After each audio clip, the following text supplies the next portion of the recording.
I'm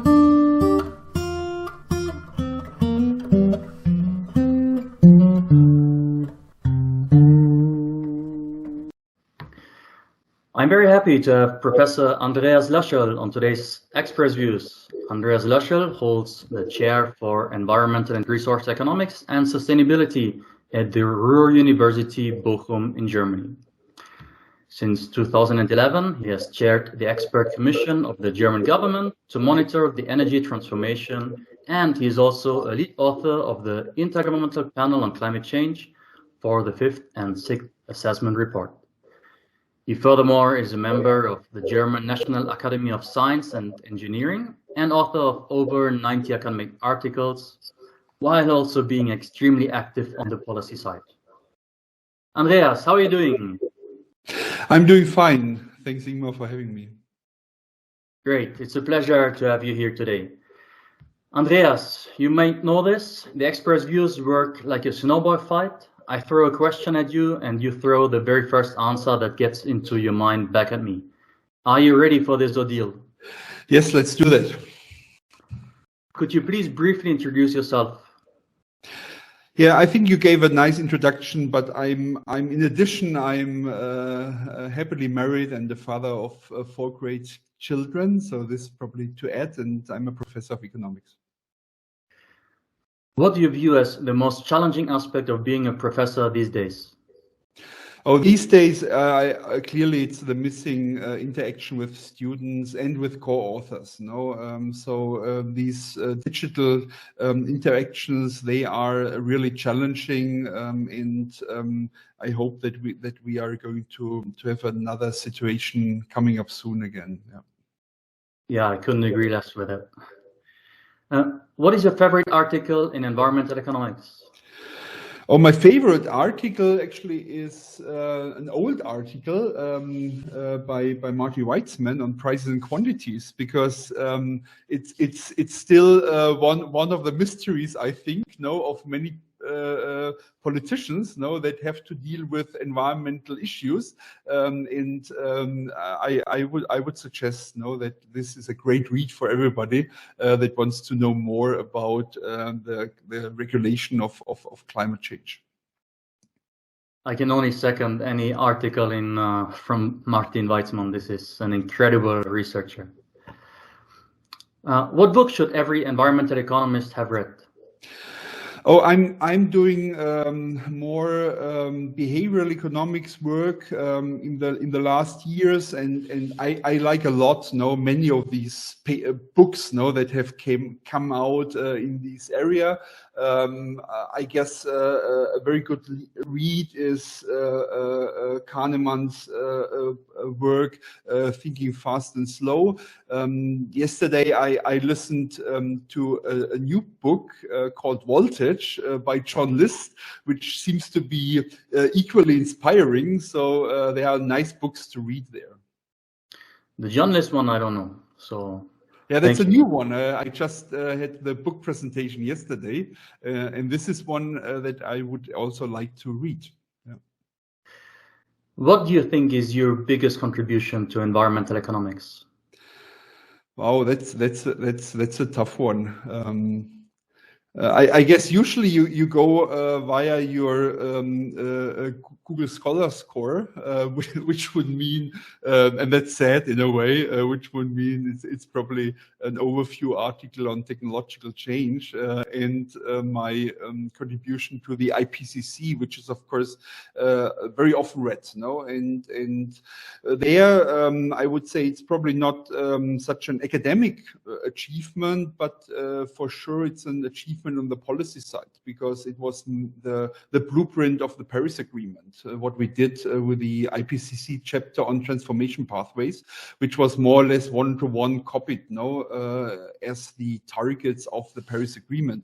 So I guess this is a great achievement in terms of policy impact, but besides that, I'm very happy about the papers I did that try to look not only on efficiency and all the modelings that we have been doing, on how to design efficient policies, but also look at distribution aspect, relatively early, and try to think about distributional impacts and efficiency impacts of environmental regulation. Yeah, super important topics. For sure, we'll go to the IPCC discussion a bit later in the full interview. What do you think is the most pressing environmental problem, and how can it be solved? Since I worked for 20 years on climate change, I mean, that's the problem I'm really concerned with, and I think this is really the biggest one. Well, it's a tricky problem, no? So I have no simple answers. Now here I'm currently doing a year at the Co-Wissenschaftskolleg, where I would like to look at co-benefits of climate mitigation, and this is for sure one possibility to solve the global goods problem of climate mitigation, to think about private co-benefits of climate action that helps people to implement climate action at home. If you could be the environmental minister of Germany, what would you change? Well, there is a new environmental minister just taking office this week, or next week. So this is an interesting question. So we wrote down several things we would like them to change, which is being a little bit more ambitious, relying more on economic instruments, thinking, let's say, in broader contexts, thinking more internationally and not only at home, and allowing for a little bit more flexibility as well in achieving the targets. You have strong connections also to China, and you have also advised the government. If you could be the environmental minister of China, what would you change? Well, there I would say you should be a little bit more confident, that environmental protection can be aligned with development goals in a very nice way if you do it right. So be a little bit more optimistic, be as well a little bit more ambitious, and don't be too skeptical.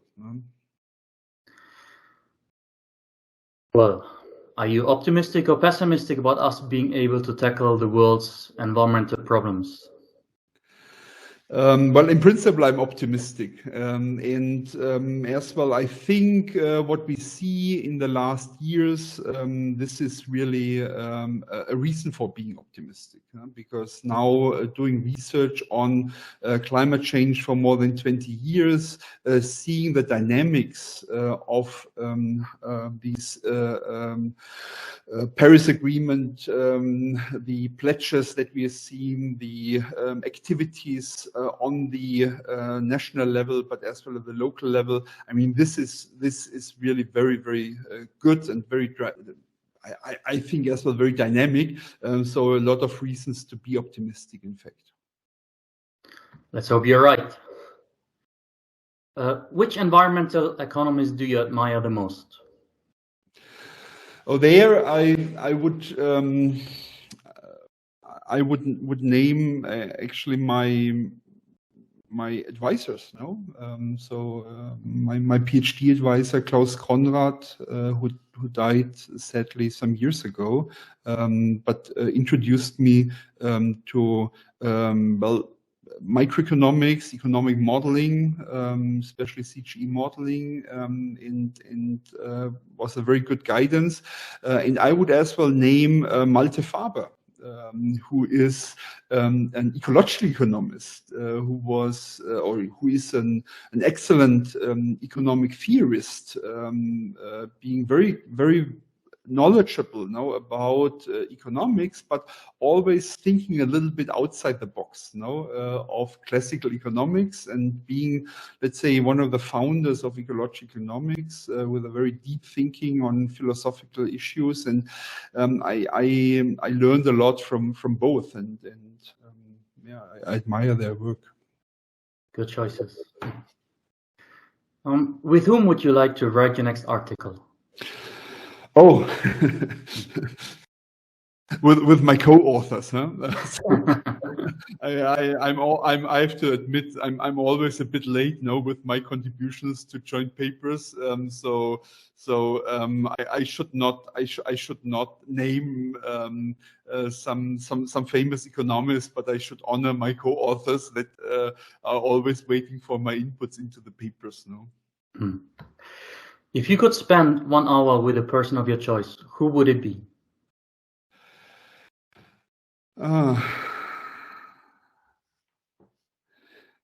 Yeah, I think that's again a tough one. I mean, I've had the chance to talk to some politicians, and I think that's really inspiring. I guess I would name as well a politician, but probably one I've never met, like for example Barack Obama, no, which was very influential as well on these climate issues, and that would be I think a very interesting conversation. You're, I think, the third one who named Barack Obama.